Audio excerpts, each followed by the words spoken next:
on the wall. People never tell me, or I never hear what they really think of you. I guess they think I know what's going on. But the fact was, I did so many of these sort of morally responsive roles, whether it was Star Chamber as a judge or with the China Syndrome, that this sort of light, fun kind of character, who anybody who knows me says, you know, you've been getting away with murder, man. It's about time you played a part that was a little closer to yourself, like this part in Romancing the Stone. So I've enjoyed it, and people said, gee, I didn't know you could do that kind of stuff, and I love kind of doing a little comedy, you know. I mean, I really got a kick out of this picture. It was a lot of fun. Michael, you're coming to Tennessee very soon, and I understand you want to burn it up. What is all this about? The governor's office called, and he wants to know, why does this man want to burn up our state? What's going on? We got a wonderful film called Starman, John Carpenter's directing with Jeff Bridges and Karen Allen, and Tennessee's been chosen for a landing of a satellite from outer space, and it comes into the forest. We're going to be shooting outside of Knoxville, and it starts a forest fire. And I was talking to John Carpenter. I said, how are we going to do that? He says, we're going to have a fire. So I gather Tennessee's been very cooperative and have an area they want to sort of clear out a little bit, some underbrush. So we're going to have a small forest fire. Controlled, I understand, controlled.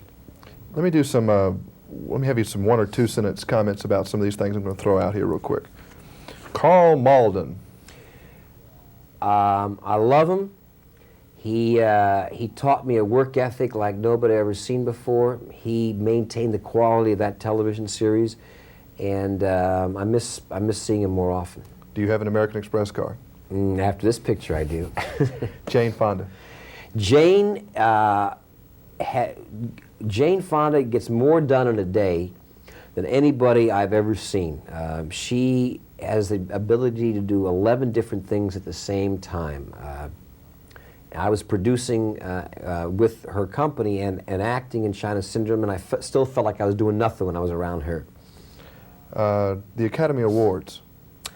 I think it's going to be a Terms of Endearment sweep. It reminds me a lot of the year Cuckoo's Nest was on, that kind of same emotion. We had 9 nominations, won the big 5 that year, and I think Terms is going to get a lot of awards. How important are the awards to you? Are they? Well, they sure they're. Or is money more important, the box office, or is it? Well, I think it's a combination. I mean, certainly a nomination is great. A win is fine. If you have a chance, if you're the producer and it's a Best Picture, it can mean $20 million in the box office. So that's nothing to sneeze about. Running, since we mentioned it before. Running, I defend. It was not a popular picture. I got in better shape than I ever did in my life. We came out okay. It followed the China Syndrome. It was a little picture that should have just had a life of its own and came and went, and I felt attacked a little too hard, particularly after, I think, after the China Syndrome. Spartacus. One of my father's favorite. I think it put me out of the acting business for a number of years. You know, we used to be as kids saying, geez, how are we ever going to do, look, the old man's hanging up there on the cross, and he's leading the armies and everything like that. I said, this is a tough act to follow. I thought, a lot of people don't realize that my father produced that picture too, and that really has been the biggest advantage of being a second generation, is learning the production and what was going on behind the scenes. It was amazing production. Is your family pretty close? You seem to have a lot of, families involved in these, brothers and. We are. We're a very tight family. Well, my brother Joel was a co-producer and sort of watched my back while I was on camera and everything in terms of shooting this. And obviously, my father and I live really close to each other. And he saw Romancing the Stone last week, and I think was real impressed and loved to get his opinion. He's still going strong. Is he a lot like the Spartacus kind of guy? Is he a tough guy? Well, he's as tough. A father? Yeah, he is funny. We were talking, Jim, the other day, and he says, man, I'm so glad I can finally talk to you. You've mellowed out to me, Michael. You're more relaxed. You're easier to talk with. I looked at him, I said, Dad, did you ever think maybe it's you who've relaxed and mellowed out? And he said, what are you talking about? I think it's a combination. He's great. I think he's sort of sighed a relief, and his sons are all off on their own and doing fine, and it's given him a satisfaction.